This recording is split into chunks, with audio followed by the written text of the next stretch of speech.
Boa noite a todos então, sejam mais uma vez bem-vindos aí ao canal da Fraternidade Espírita Candeia de Maria. É mais uma terça-feira e hoje a gente vai então falar sobre o Setembro Amarelo. Estamos aí nesse mês, né, que acaba trazendo um pouco de comentários e um pouco, vamos se dizer, de falar sobre a vida. O Setembro Amarelo é a prevenção da vida, justamente pela questão do suicídio, que seria quando a pessoa desiste de viver. Então, a ideia seria, vale a pena viver. E eu gostaria de trazer hoje aqui para nós evidências da vida após a vida. Que seria o quê? As evidências que a gente tem na doutrina espírita de que a vida realmente continua. E por que essa ideia? Porque um dos motivos, acredito eu, do suicídio é uma fuga. A pessoa está em um processo, uma condição de existência, de vida, a qual ela se vê tão desesperada e ela não aguenta mais, ela quer fugir dali, ela não vê uma outra opção, então ela desiste, ela prefere fazer essa fuga, assim por se dizer. Mas é uma grande ilusão achar que a gente morre, achar que a gente pode fugir de uma situação a qual a gente está, seja negativa, importa do que seja, e que por pior que seja, é melhor a gente tentar buscar recursos aqui, junto na sociedade, das pessoas que nos circulam, que estão próximo de nós, hoje da medicina, da ciência, da psicologia, da psicanálise, das várias terapias, dos atendimentos espirituais, das casas religiosas, seja espírita, seja católica, seja evangélico, aonde a pessoa se sente melhor, mas ela buscar algo aqui ainda que a faça conseguir sair do ponto onde ela está.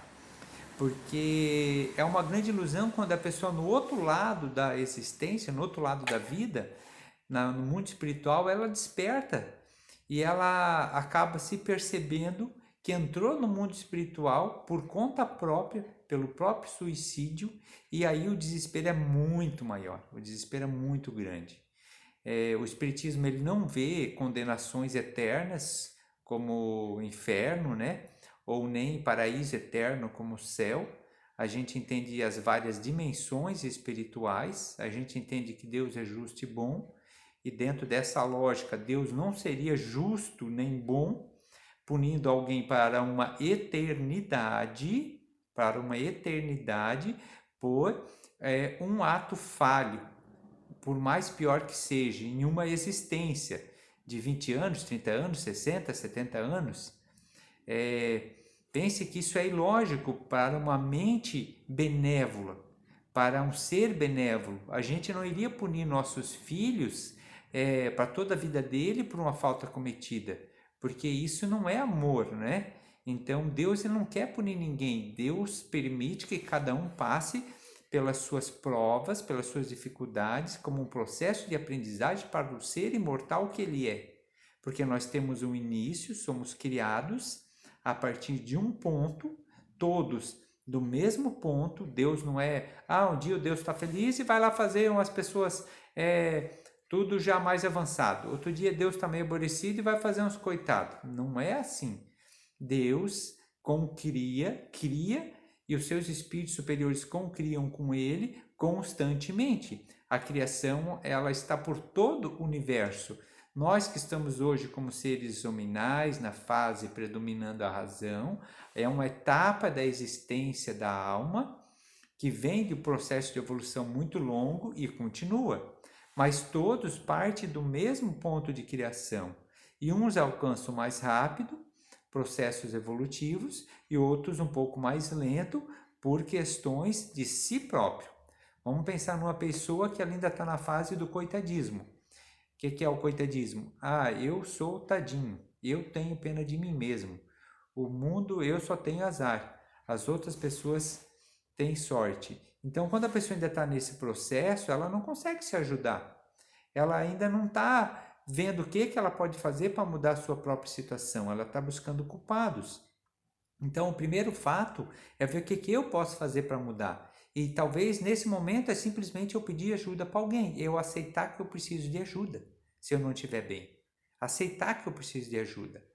E talvez se eu esteja bem e vejo alguém que não está bem, talvez essa pessoa ela não quer nem ajuda naquele momento.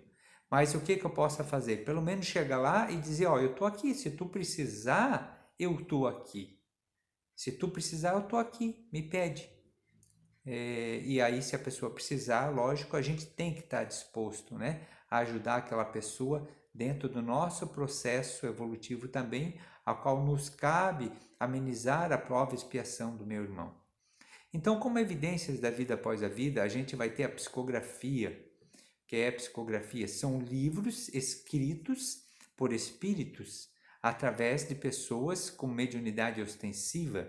A mediunidade hoje ela já é comprovada por pesquisas. Um deles que faz a pesquisa é Sérgio Felipe de Oliveira, médico, cientista, psiquiatra, doutor de psiquiatria, dá aula nos Estados Unidos sobre espiritualidade nas faculdades de medicina e faz muito trabalho, tem canal aí no YouTube, Sérgio Felipe de Oliveira.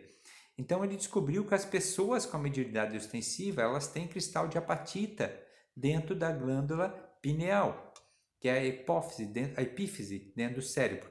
Existe um osso chamado epífise também na parte se eu não me engano, na parte da perna, algum lugar ali, mas essa também tem esse nome de epífise dentro do cérebro, que não é a hipófise, mais conhecido como glândula pineal, ou terceiro olho do indiano.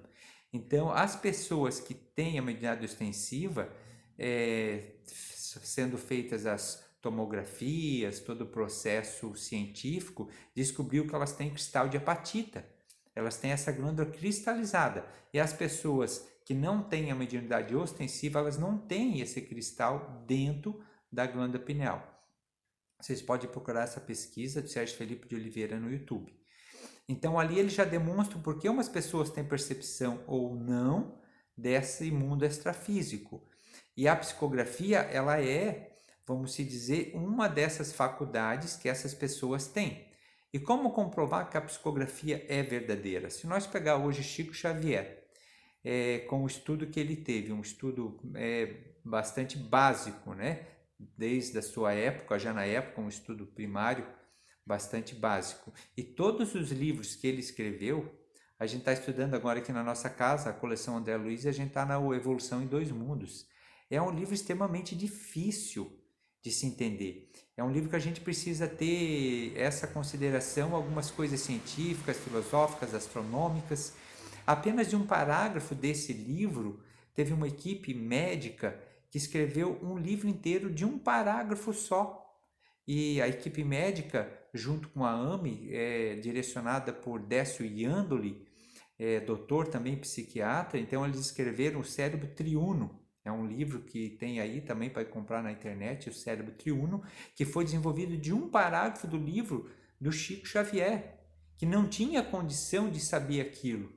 Sobre poesia, sobre muitos fatores que ele escreveu, que vão comprovando. Ele escreveu um livro, Cartas de uma Morta, na década de 30, e lá nesse livro, Maria João de Deus, a mãe dele, biológica, que desencarnou quando ele era bem pequeno, ela traz relatos que ela viajou para outros mundos espiritualmente. Ela estando no mundo espiritual, ela com seu guia espiritual, ela visitou outros planetas.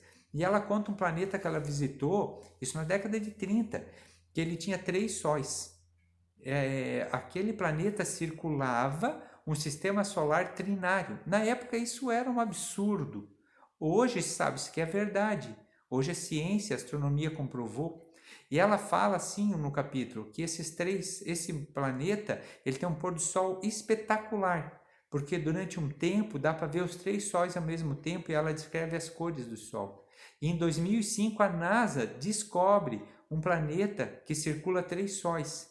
E ela dá o nome lá, eu tenho isso catalogado, porque quando eu uso em palestra dá para botar no data show, em algum ambiente, né, público, presencial. Mas aqui vocês podem procurar Cartas de uma Morta, planeta com 3 sóis, e vocês vão achar essas informações na internet. Por que eu fico falando para vocês procurar? Porque o Espiritismo, ele é ciência que estuda o mundo dos espíritos e os espíritos, ele é com caracteres filosóficos e consequências religiosas. Então, eu não quero que vocês acreditem porque eu estou falando, eu quero que vocês pesquisem, eu estou dando informações para vocês pesquisarem. Então, a NASA, 70 anos depois, ela descreve a mesma coisa que Maria João de Deus fala no livro de Chico Xavier. Então, ela vem uma comprovação da ciência de algo que está escrito 70 anos antes. Teve cartas de Chico Xavier que ele assinou com a letra do próprio morto, do defunto, assim por se dizer, que tinha sido assassinado pelo próprio amigo. E o amigo que foi que cometeu o disparo da arma de fogo, né, a arma que estava em casa, encontrada, era do pai, dizia que foi um acidente.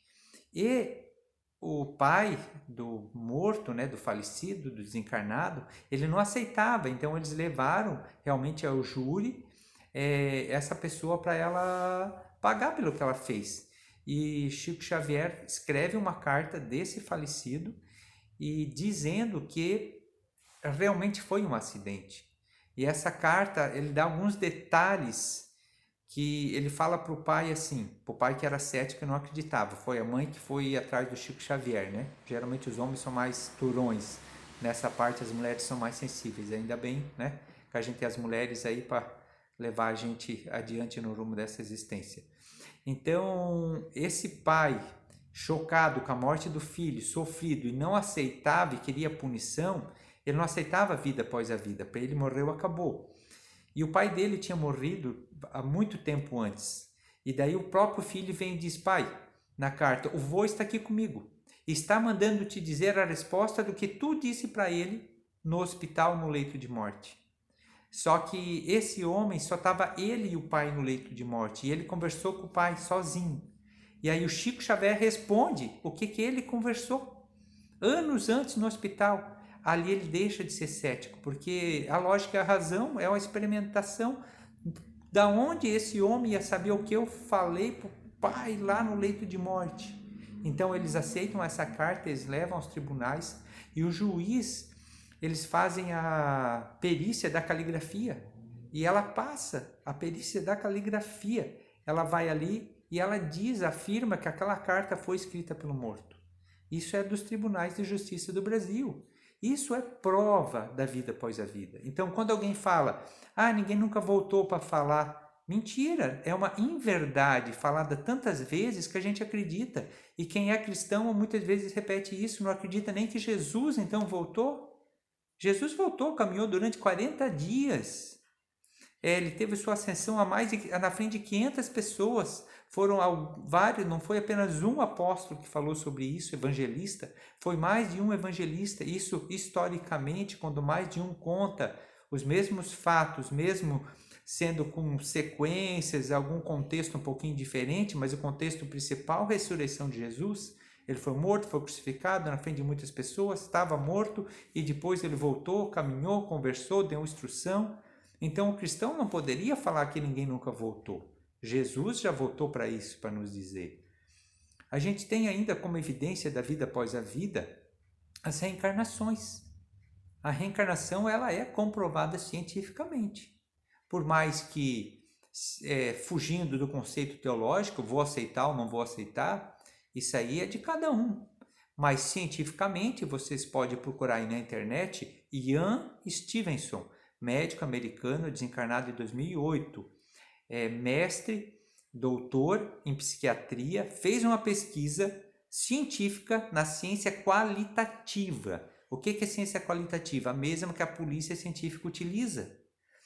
Por que qualitativa? Por que a polícia científica utiliza essa? Porque existe a outra quantitativa. A quantitativa, eu vou pegar um livro aqui, e eu vou fazer uma experiência empírica.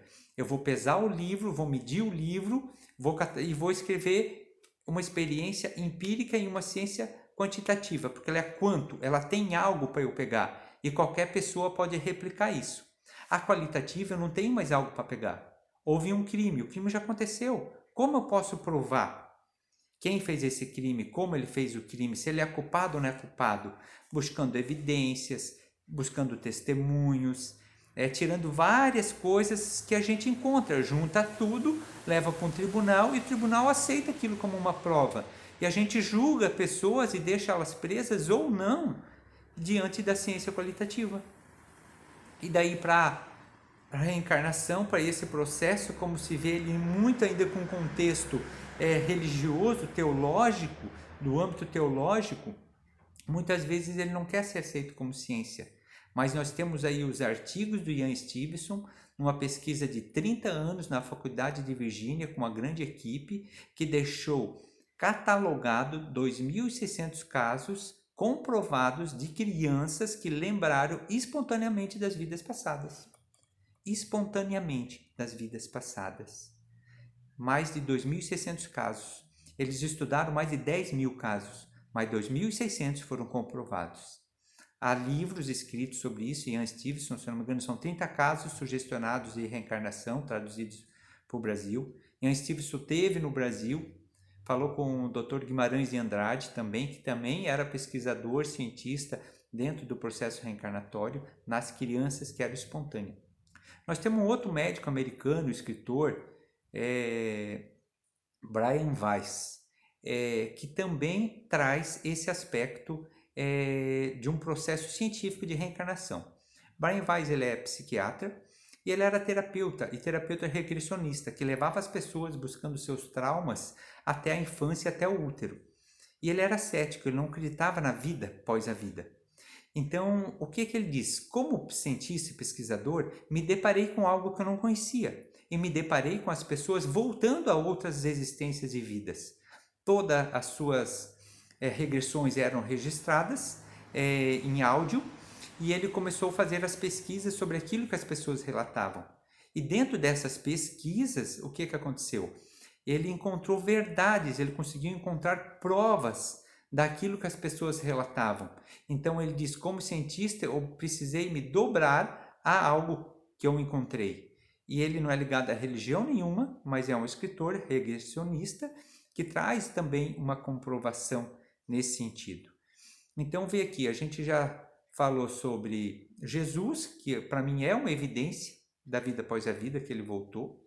A gente, claro que tem um processo como Jesus voltou, ele não reencarnou, ele voltou de que forma? Materializado, um agênere. Então estou usando alguns nomes aqui espíritas, mas para que quem não conhece o que é esse nome, que ele extingue dentro de você e querer buscar e conhecer. Mas a gente tem uma lógica, uma razão dentro do espiritismo para entender essa materialização de Jesus após o seu corpo ter sido lá, vamos se dizer, depurado, talvez de uma forma muito mais sutil do que o nosso corpo, que ainda precisa de vermes a ser comidos, né? Então Jesus, o maior espírito mais evoluído que passou pela Terra, um espírito crístico, provavelmente a sua constituição corpórea não era tão grosseira como a nossa. Por isso que a gente tem os relatos dele caminhar sobre a água e vários outros fatores aí também. Então, quando eu trago essas evidências, talvez para aquele que pensa em suicídio, porque talvez você está pensando, e talvez você está sendo pensado. Pensado por quem? Pensado por entidades espirituais. A OMS hoje, a gente tem um índice, tem um livro que é na linha de medicina, que é CID-10, Código Internacional de Doenças. Se vocês procurarem o item F44/3, ele vai falar sobre transtornos de possessão. Então, esse Sérgio Felipe de Oliveira, ele só conseguiu introduzir em faculdades como reitor a cadeira de espiritualidade nas aulas de medicina, porque o CID-10 já traz algo sobre isso. Ele vai falar sobre transtornos de possessão. E a coisa que mais um espírito, ainda de escol, de ódio, de vingança, de perseguição, quer com a gente é levar a gente ao suicídio. Porque ele não tem a condenação do inferno eterno, mas ele tem uma dificuldade tremenda de resgate. É difícil. Então eu falo que é difícil para quê? Para a pessoa que está aqui, ela insistir mais aqui, buscar aqui. E quando eu digo que não é para a eternidade, é para aquela pessoa que tem alguém que ama, que foi pelo processo do desencarne para o mundo espiritual, para você saber que a sua oração ajuda demais, que a sua oração é um bálsamo, que a sua oração chega até a pessoa e alivia o processo de dor que ela continua sofrendo no mundo espiritual.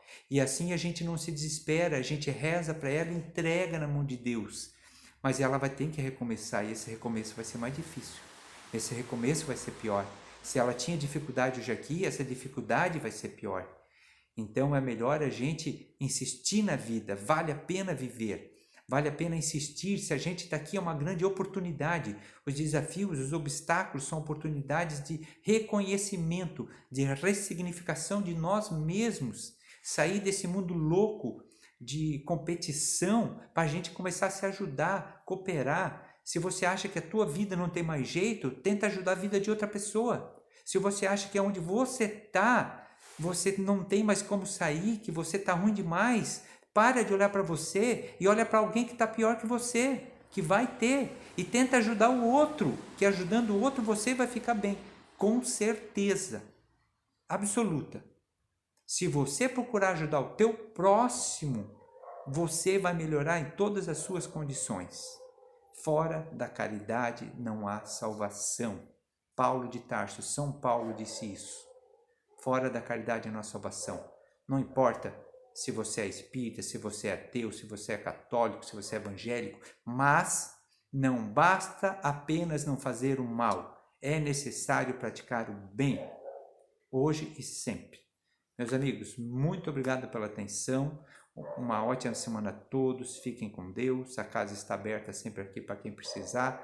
Contato da Fraternidade, ela está aí também para quem quiser. É só mandar mensagem, quiser marcar conversa fraterna, a gente está aqui à disposição sempre para estar colaborando. Grande abraço, tudo de bom, meus amigos.